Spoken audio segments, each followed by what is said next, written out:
Career gap నుంచి job కొట్టడానికి ఒక మెథడ్, ఒక పద్ధతి అనేది ఉంటుంది. సో చాలామంది ఏం చేస్తారంటే కెరీర్ గ్యాప్ నుంచి జాబ్ రావడానికి అదృష్టం ఉండాలి అని అనుకుంటారు.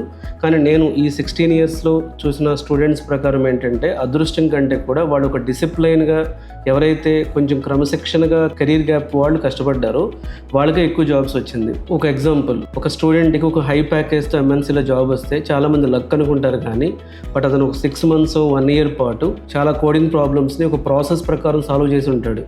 కాబట్టి కెరీర్ గ్యాప్ వచ్చిన వాళ్ళు కూడా సో మీరు మళ్ళీ తిరిగి జాబ్కి వెళ్ళాలి, మళ్ళీ ఎంఎన్సీలో జాబ్ కొట్టాలి అనుకున్నప్పుడు మీకు ఉండాల్సింది ఒక ప్లాన్ అండ్ ఒక డిసిప్లైన్. కానీ సో అది లక్ అనుకోవటం, లక్తో జాబులు వస్తాయి అని చెప్పి ఈ ప్రాక్సీ ఇంటర్వ్యూలు చేసే వాళ్ళ దగ్గర, బ్యాక్ డోర్లు చేసే వాళ్ళ దగ్గర ప్రిపేర్ అవ్వకుండా తిరగటం వలన మిమ్మల్ని మీరు ఇంకా వెనక్కి వెళ్ళేలాగా చేస్తారు. కాబట్టి ఒక డిసిప్లైన్ ప్రకారం ఒక 3 months 6 months టైం పెట్టుకుని ప్రిపేర్ అవ్వటం అనేది one of the important for career gap students.